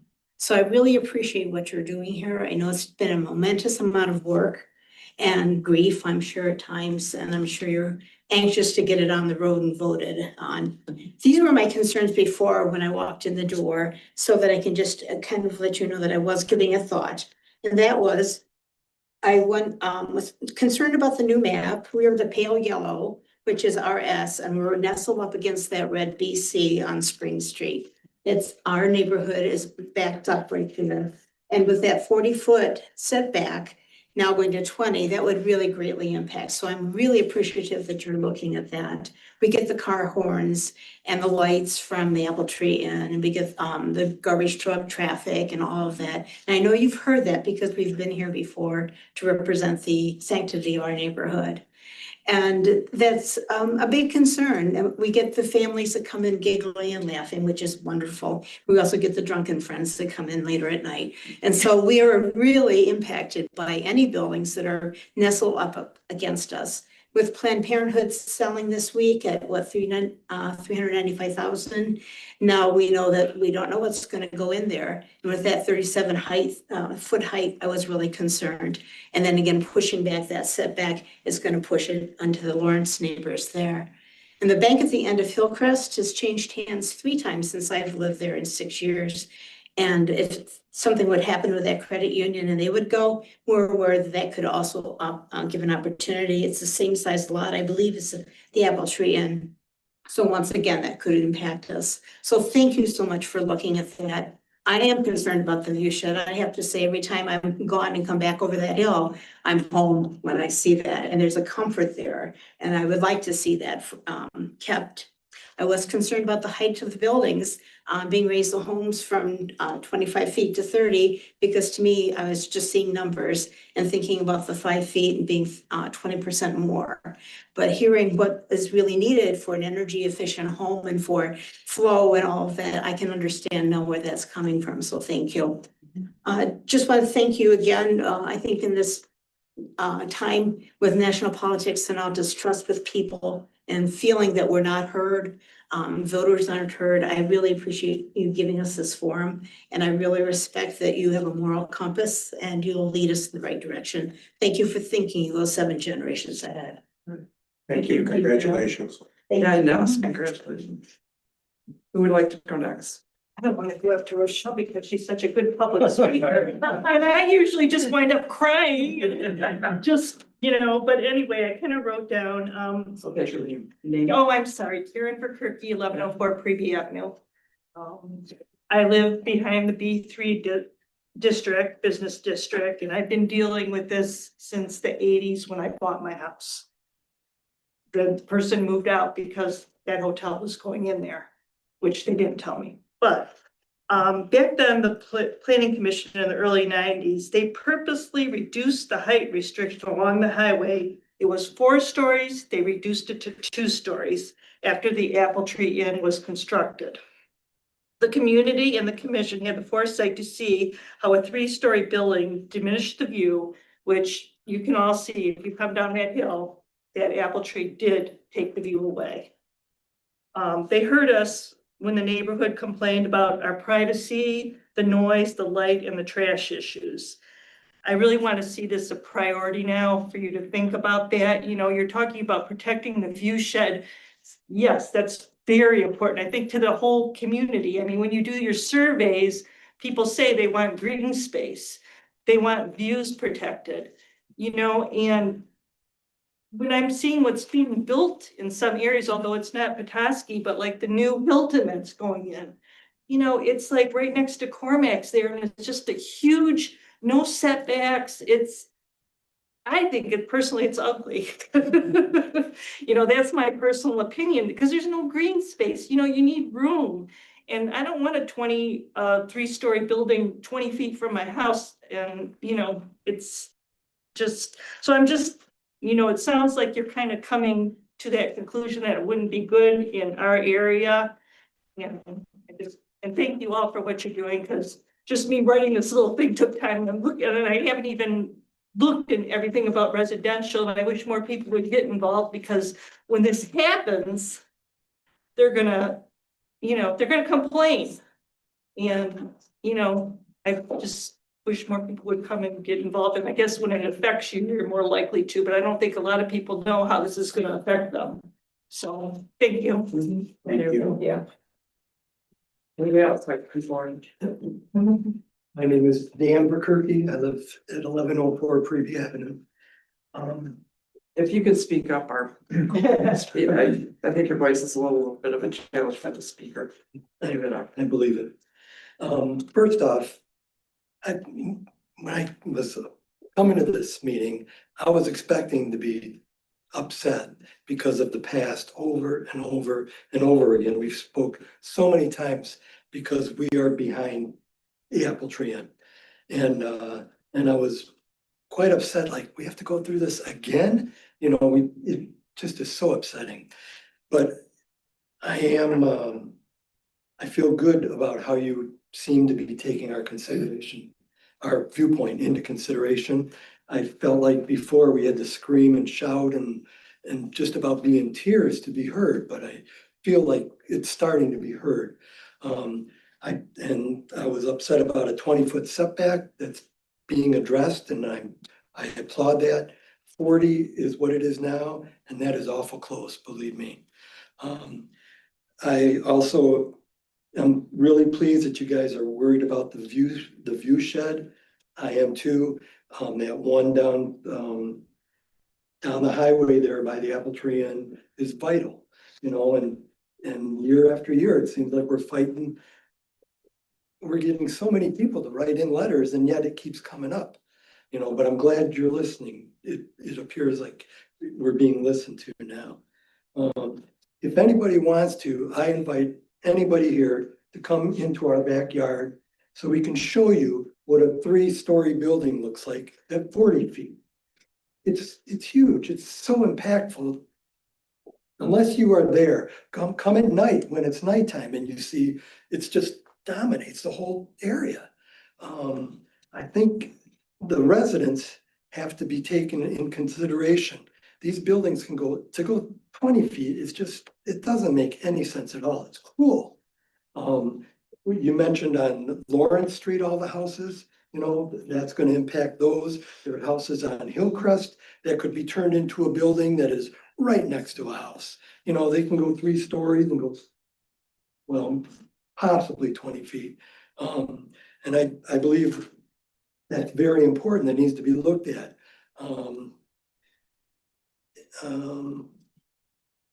And also when they're that close to the houses, not only the privacy, but it seems like it's got to be somewhat of a fire hazard, a little bit, you know, the 20 feet, 3-story building to houses nestled next to it. I think all that needs to be looked at too. But basically that's what I want to say. And I am pleased that I feel like our concerns are being looked at, and I do appreciate it. And I do appreciate every one of you. It's a lot of time and a lot of effort for this job, and you guys probably get way more negative than positive. And that's probably not fair. The pay more than makes up for it. Yeah, on top of that. Thank you. All right, next. You want to go since the PB4 is here? Dave McIntosh, I live on Morgan Street, which is right up in the St. Curtis Park area. I border right along the Days Inn and the casino office building. So my property butts right up against that commercial place. Same thing as people have been saying here, the issues with noise, everything else. I don't want to reiterate it. You've heard it several times before. My big concern was, and I know this was a draft article, but there was some notation, I think, in the tables that probably should be a little bit more specific, like the view shed, height restrictions because of the view shed. It's like footnote C, but that footnote C doesn't appear in that table anywhere. It's just sitting there at the bottom. Same with footnote D, I think it's just sitting there at the bottom of the table. But also the 40-foot setback. If you look at the BC restrictions, there's nothing that says, well, they might be changing it back to 20 feet, but I think if you tie that restriction to properties that border residential areas, that would probably allow you to still get that back on the business portion, except for those properties that go right along residential. That might be a way to look at it. Get everybody this right line. But there again, you know, we're trying to preserve the neighborhood, and anything you can do to preserve our neighborhood, keep some of that stuff out. I get people in my backyard. In addition to the deer, but I got a lot of people in my backyard. I'm not doing things. I had somebody in there with a metal detector one day in my backyard. So anything we can do to preserve the neighborhood is we appreciate it, and we do appreciate everything you guys are going through, and it is a tough job. So we thank you. Thank you. Would you like to speak? You don't have to You stand. can Stand. So my name is Carl Redder, I'm at 1108 Preview Avenue. Rochelle, I just wanted to thank you for the way you spoke for the group here. I thought that was, you said it really nicely, and the rest of us are just piling on. But I was thinking, I was listening to not being familiar with meetings. Well, I am familiar with meetings, but listening to you talk in this meeting, and you listen to a grand plan, and then all of a sudden you start listening to different members talk about, well, this exception and that one and this one. And then it gets a little more difficult. And that's the way our corridor is. We're just one more exception. So as I'm listening to this, and like you folks, I don't live behind the Apple Tree Inn, but I know these people will. And I do hear the car horns, and I'm thinking about now with the new development, you know, with what goes in at, up the street there, if something else gets built up there. I think I can only say that, when it comes to setbacks, I guess if something's going to give there, I'd rather have it built closer to the road than closer to my house. And that helps me. I don't know that it helps the city of Petoskey. Anyway, thanks for the work you do, and Rochelle, you said it best. Thanks a lot. Thank you. Thank you. Okay. Moving on, Did I just make? Yeah, so I've heard some of these discussions and people talk about business corridors and highways and we kind of have this highway coming into town. But, you know, I'm from Grand Rapids. There's lots of highways and business corridors like 28th Street that don't have homes right behind them.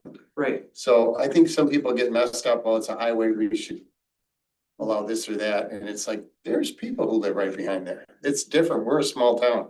So that's the difference, I think, why different perspectives on the thing, where you get that from. yeah, good That's point. all. Any other comments? Okay,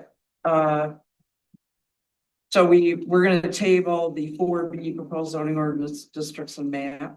Yeah. Do we need to vote on that or just, okay? And then a zoning ordinance update? Well, committee's meeting tomorrow to go over definitions. Hopefully we can get through the definition section. This will be what, our fifth meeting? Like I always tell everybody. If you need to serve time in purgatory, join the committee. Okay, do your time now. But anyway, just to give you an update, the city council did approve the outdoor lighting ordinance. Yeah. Planning commissioners were complimentary of the planning commission and the work that you did, so I wanted to pass that along. And they also, at Monday's meeting, they approved the rezoning for the church and the modification to the parking exempt district. So those were all favorable actions taken by the city council on planning commission initiatives. I have sent to Dark Sky the signed copy of the ordinance from the mayor and the clerk. Of course, they've already reviewed it as a accredited ordinance. They're gonna get back with me relative to marketing and what their press release is gonna be. Because I still think that we are the first community in the country to have an accredited dark sky ordinance. So hats off to the planning commission on that one. We talked at one point during a city council meeting about using them for the sign ordinance language for this, you know, lighting of signs, and you were gonna look into that. I have to open my folder up and look through. Lisa mentioned it to me this afternoon. Yeah. I'd like to get that so we can, be standardized. Yep. Okay, Then with the lighting ordinance? What's Is that? The lighting ordinance, is that complaint driven? Yes. Okay, so with these people's issue with the lighting of the apple tree, once it's in place, they could call Shane or somebody and say, we have a. Tony, Tony, okay, the law, the code enforcement. Code officer. Enforcement officer. so maybe wait, but if you have issues with light. The lighting ordinance is a city code, not a zoning code. So they call Tony up. It goes into effect tomorrow. Okay, so it goes into effect. Retroactive. No, No, but you can bring your current. Concerns up for review. Well, It's for about trespass of lighting. lighting trespass. right, so if there's grandfathering in that clause, but if there's nuisance issues, they can be dealt with. So someone might have had a really bright light for a long time, but that doesn't mean they get to keep it if there's significant light If trespass. it's a nuisance. Right, which would then be it light can be light handled. trespass, Yeah. so. Can be handled right away, don't have to wait. All right, The only other thing I'll tell you is you probably seen it, is the construction is still underway with Jimmy John's. And then they have put in the new curb and the new curb cut. Per the site plan where the curb cut is angled Yeah. right out only. And they closed off the curb cut that's adjacent to the urgent care. So that's been closed off at one point. oh, Yeah. Can I make a comment or a question? Are we making them treat the fence just on their property against the Sheridan playground in any Yeah. specific way? Same, Because same it's as very urgent care. closer than. Same as urgent care. Deemed in the site. yeah, I don't even remember. We specified it in the. Same as, yeah. So Yeah, I forgot as a about that. urgent care. And they will meet, they also are meeting the dark sky requirements. Great. Yeah. So, done? Done. All right, so at 5.5, so it fits in. I would like to nominate Albert Moss to be the alternate for the zoning ordinance committee position, so when somebody's absent, then he sits at the table. And I chose him because he comes to all our meetings, so he is absolutely able to just step up to the table and pitch a word. Well, I only have one question with that, Mr. Chair, is I come as a citizen, so we don't have a quorum issue. If I'm an alternate and you have your quorum, will I be able to stay as a citizen, or are we gonna have a issue with the Public Meetings Act? No, you're an alternate. You only get to sit at the table if one of the members is. So I can sit back there like I do. Yeah, Yeah, yeah. All right, I just wanna make sure it's that. like the ZBA where they have an alternate. Yeah, and they want, one of the alternates has to attend. I just can't. So they know. I need Say it again? details that need to be seconded. Yeah, let's go through the process. So I nominated, I need a second. Second. Okay, I made the nomination, Bob makes the second. All in favor of appointing Albert Moss to the Zork committee for being the alternate? Raise your hand. Oh, come on, you gotta vote, you gotta vote. All right, everyone voted My yes. shoulders. All right, commissioner comments. I've got something. Last year when I was in Ann Arbor on some trip, I happened to pick up a university record and they were talking about, there was an article about 6 new Sea Grant research projects that were going to be undertaken. And one of them was titled Economic Trends in Coastal Communities, Assessing Blue Gentrification in Michigan's Coastal Communities. And then in the small print, blue gentrification poses a significant challenge for coastal communities. This emerging issue involves the displacement of long-term residents near water bodies due to physical and cultural changes.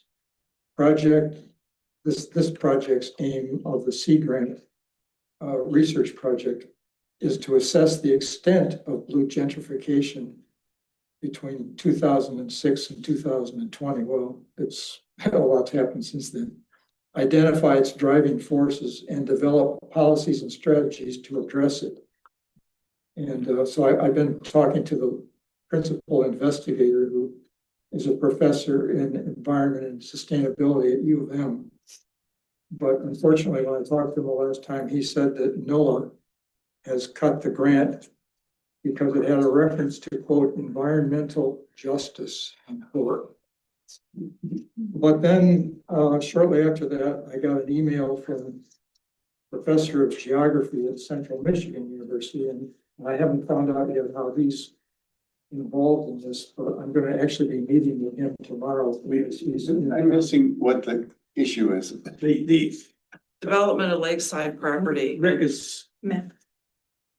we met with Matt Oh, did you? today. Oh, Oh okay. my God. Lisa and I, Oh, all right. he's working with, he's at CMU, he's working as part of the team with U of M. Right. That's about all I know Yeah, about. and, his and, involvement. and what their study is they're trying to figure out gentrification in coastal communities primarily by seasonal people that come up and are buying properties and displacing local population, and what those policies are and what communities are doing to try to mitigate that concern.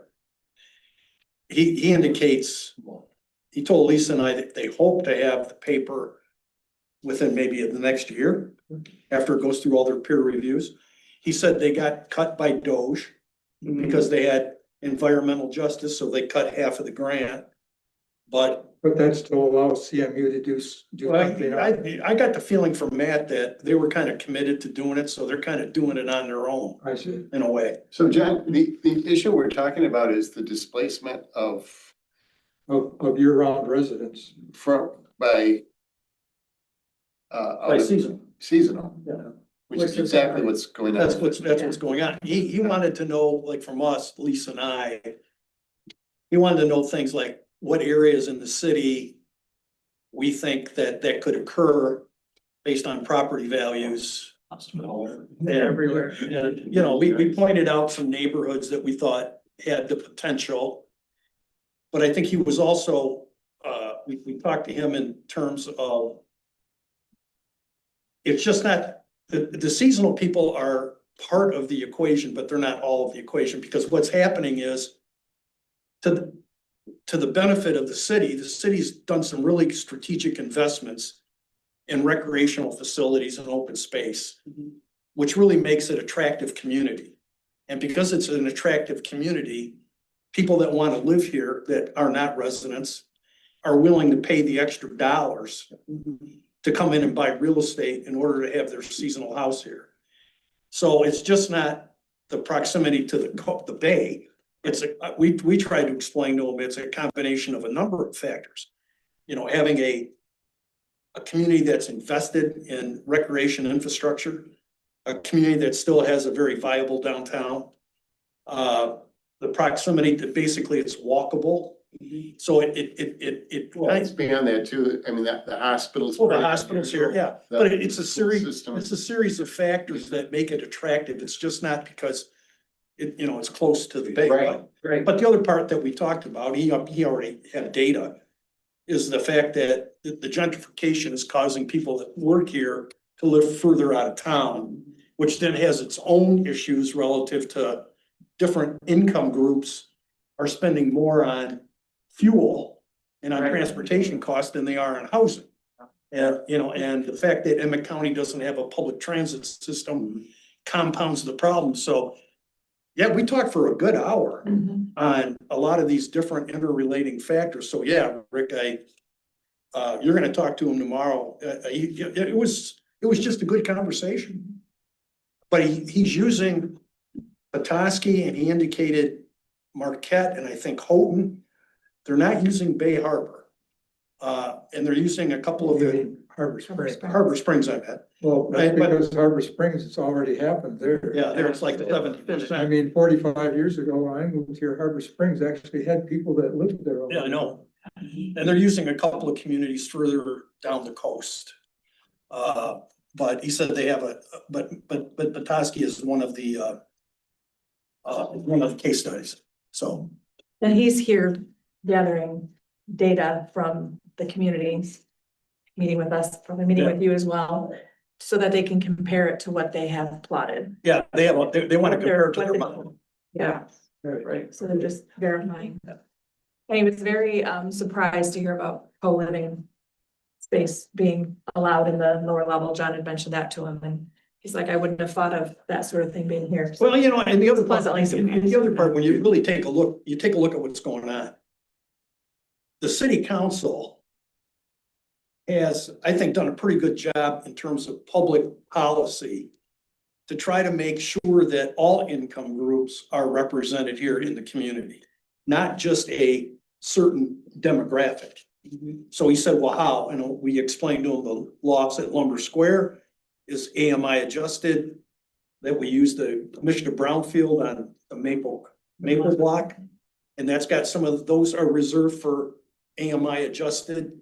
We got a couple other projects then we talked about co-living, which he wasn't familiar with.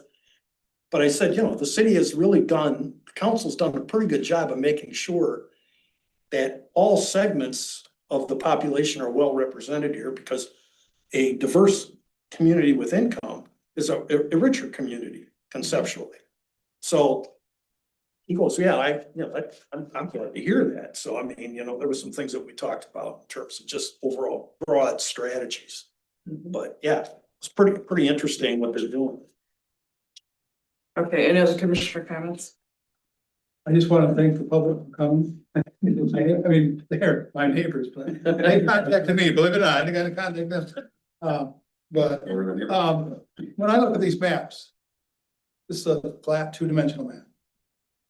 Then you get more information if you look at a grid map that shows elevation. Yeah. And then you get more if you look at a map, the satellite, it shows houses and stuff. There's a fourth part of these maps that we always need to be aware of. And that's the citizens that live in those houses. And that's how I go with everything I do on this committee. And so sometimes you hear me sing the same song over and over, and it's certainly my opinion. And in my opinion, your opinion, you're certainly a lot of yours, I'm certain about mine. But that's what, and we need people to come. I just hate it when we had nobody at the church. We changed the church. And we had only the people we had one or two people, but no neighbors, nobody that lived in that area. And so I wish we had ways to get people, I don't know why, I don't know the solution, but it's a challenge. It's a challenge. But that's why I really appreciate you. John, any updates? Okay, this meeting is adjourned at 8 o'clock.